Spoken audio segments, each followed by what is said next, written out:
पहले आपको सीधा लखनऊ लेकर चलते हैं, जहां पर अखिलेश यादव की तरफ से प्रेस कॉन्फ्रेंस की जा रही है। सुनिए। पर प्रश्न लगता है,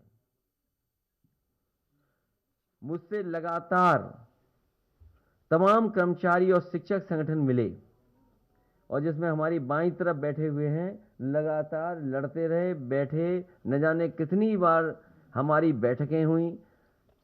केवल आपके साथ बैठक नहीं हुई, बल्कि कई हमारे जो एक्सपर्ट हैं, फाइनेंशियल चीजों को समझते हैं, जिनके पास अनुभव है, उनके साथ भी बैठक हुई। तब जाकर के ये समाजवादी पार्टी ने अपने मैनिफेस्टो में शामिल करने का फैसला लिया है। मुझसे लगातार तमाम कर्मचारी और शिक्षक संगठन मिले और उन्होंने पूर्व की भांति पुरानी पेंशन योजना लागू करने की मांग करी। इन लोगों ने लगातार आंदोलन और धरना प्रदर्शन किया, लेकिन इस कर्मचारी विरोधी सरकार ने इनकी बात नहीं सुनी। कमेटी भी बनाई, आश्वासन भी दिया, लेकिन इनकी बात इस सरकार भारतीय जनता पार्टी ने नहीं सुनी। मैं आज ये घोषणा करता हूं कि मेरी सरकार, समाजवादी सरकार बनते ही पुरानी पेंशन व्यवस्था बहाल कर दी जाएगी। इसमें जो भी धनराशि की आवश्यकता होगी उसकी व्यवस्था कर ली जाएगी। मैंने इस संबंध में कर्मचारी और वित्त विशेषज्ञों से वार्ता कर ली है। एक कॉर्पस बना करके इस धनराशि की व्यवस्था करने के लिए हम सक्षम हैं। संतुष्ट हैं आप लोग? तो आने वाले समय में ये सरकार शुरू नहीं कर पाई है, पुनः कर्मचारियों के लिए कैशलेस स्कीम जो समाजवादी सरकार में शुरू गई थी, पुनः शुरू होगी। वो तो कंप्लीट है, आपकी तरफ से कंप्लीट है। इस सरकार ने लागू नहीं होने दिया उसको, खाली उसका नाम भी पंडित दीनदयाल उपाध्याय रख दिया था और उसको भी नहीं होने दिया। हमारी सरकार ने कर्मचारियों के लिए कैशलेस इलाज के लिए व्यवस्था की थी, जिसे सरकार ने लागू नहीं किया। वित्त विहीन शिक्षकों को हम सम्मानजनक मानदेय की सहायता अतिरिक्त रूप से प्रदान करेंगे। समस्त तृतीय और चतुर्थ श्रेणी के कर्मचारियों को जहां तक संभव हो सकेगा गृह जनपद, उसके निकट के जनपदों में तैनाती कराने का फैसला लिया जाएगा।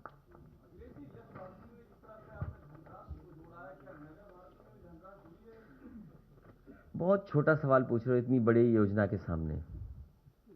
सबसे बड़ा फैसला समाजवादी पार्टी का जो घोषणा पत्र में शामिल होने जा रहा है, पुरानी पेंशन योजना को बहाल किया जाएगा। बहुत बड़ा फैसला है।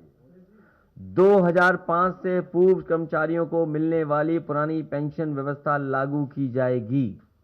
उसके लिए किस तरीके से लागू होगी, फाइनेंशियल एक्सपर्ट जो जानकार लोग हैं उनसे राय मशवरा किया गया है। किस तरीके से कॉर्पस फंड क्रिएट किया जाएगा, उसका भी इंतजाम समाजवादी सरकार में होगा। फिलहाल इसी पे हमें काम कर लेने दो। कर्मचारी भी होंगे और शिक्षक भी होंगे, अधिकारी भी होंगे, जो भी इसमें आते हैं उस कैटेगरी में सब। जिन्होंने हटाई वो भी शामिल होंगे।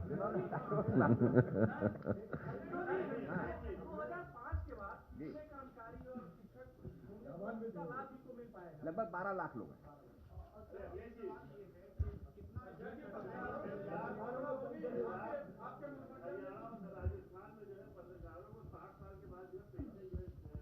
ये सुझाव अच्छा है, लिख करके दो हमें।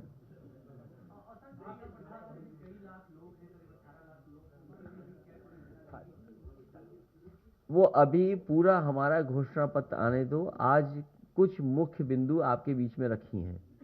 इसके अलावा जो और महत्वपूर्ण चीजें आ रही हैं कर्मचारियों को लेकर के या अन्य विभागों को लेकर के, वो हमारे घोषणा पत्र में शामिल होगी। अभी पुरानी पेंशन व्यवस्था की बहाली हमारे लिए जरूरी है। सर, आपकी तरफ जो है सभी देश के और प्रदेश के सभी कर्मचारी आशा भरी निगाहों से देख रहे हैं। सर, क्या ऐसा होगा कि पहली कैबिनेट में आप द्वारा जो है पुरानी पेंशन बहाल कर दी जाए? समाजवादी पार्टी जो कहती है वो करके दिखाती है। करनी हमारे कहीं भेदभाव आपको नजर नहीं आएगा, कथनी और करनी में।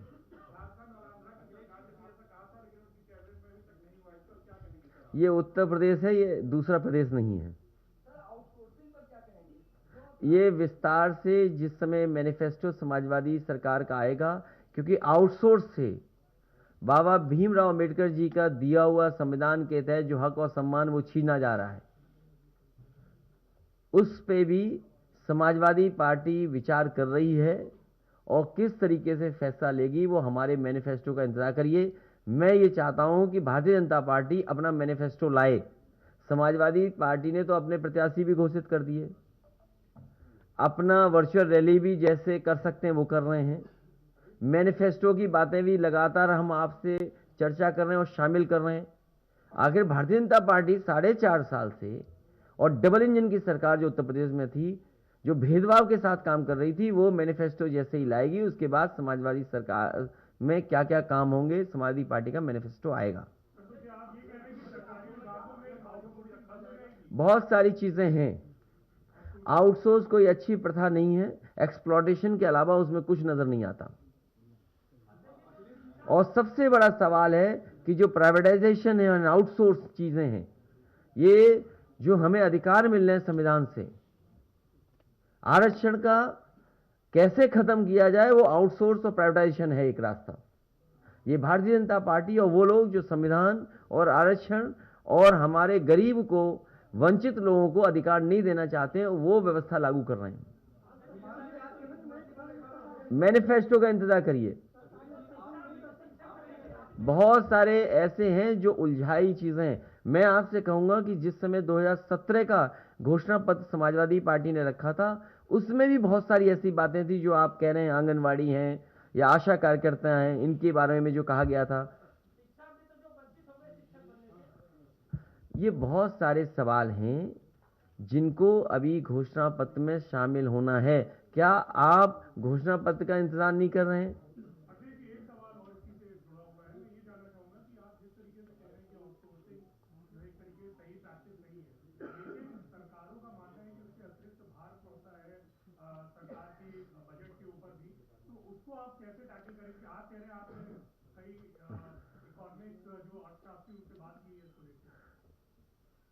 जैसे पड़ोसी देश है, दिवालिया हो गया, तो क्या वो आउटसोर्स पे चला जाएगा देश का? सरकार अगर दिवालिया हो रही है तो क्या आउटसोर्स पे कर दोगे?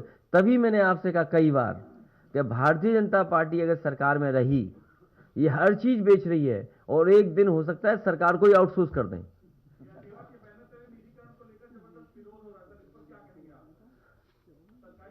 निजीकरण के खिलाफ समाजवादी पार्टी और तमाम वो लोग हैं जो समाजवादी हैं और अम्बेडकरवादी हैं, वो प्राइवेटाइजेशन के खिलाफ हैं।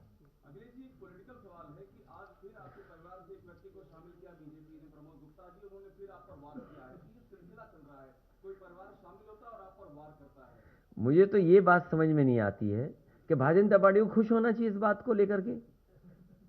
भारतीय जनता पार्टी जो आरोप लगाती है परिवारवाद का, कम से कम हमारे परिवारवाद को तो खत्म कर रहे हैं वो लोग। इसके लिए उन्हें धन्यवाद देता हूं मैं। कल से हमें आरोप लगा रहे थे।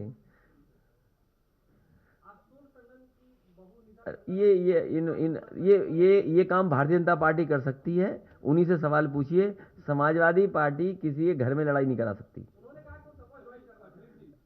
ये आप अपने मन गढ़ंत मत कहिए कि हो सकता तुम ही भारतीय जनता पार्टी के हो। पता करके बताओ ये भारतीय जनता पार्टी के तो नहीं है।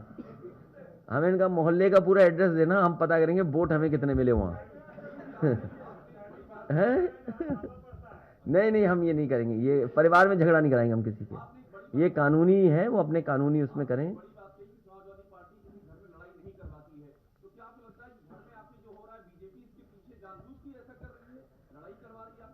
अभी तक आपकी आंख नहीं खुली? कैसे पत्रकार हो आप? आपको तो ये पता ही है। नहीं, प्रभावित, सवाल प्रभावित का नहीं है। सवाल ये है क्या आप तक इतना तक नहीं जान पाए आप कि भारतीय जनता पार्टी जो परसेप्शन है, जो perception Samajwadi party.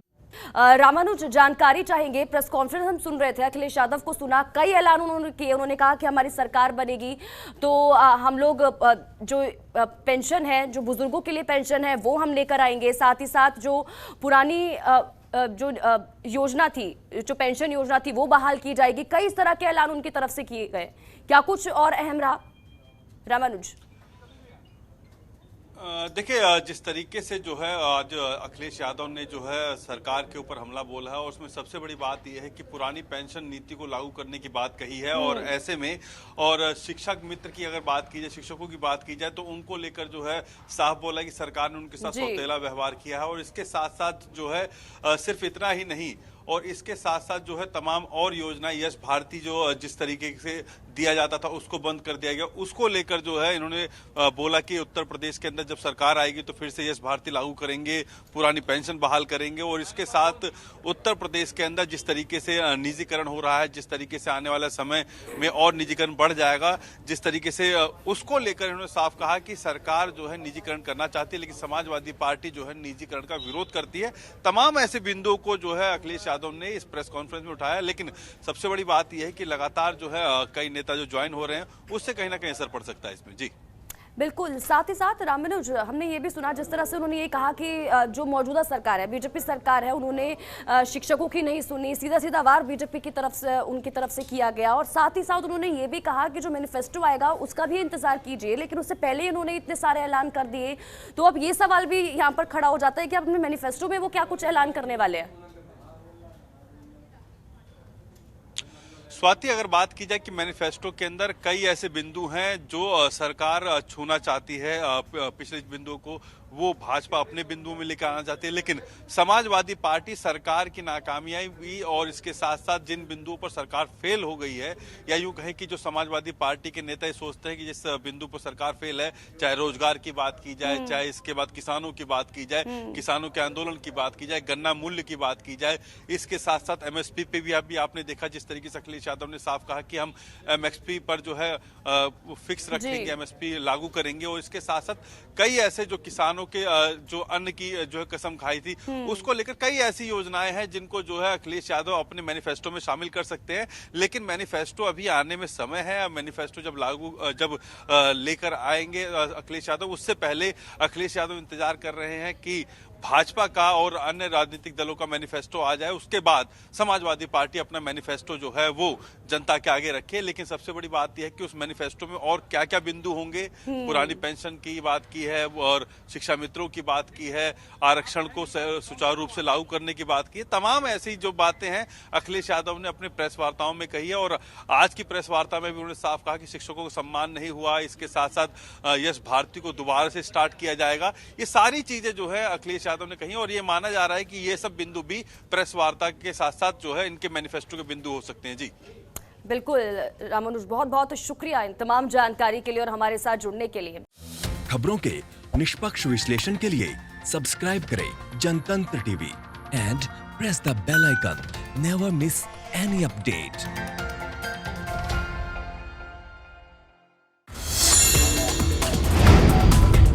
Download the Janatantra TV app, available on Google Play and App Store. Download it now.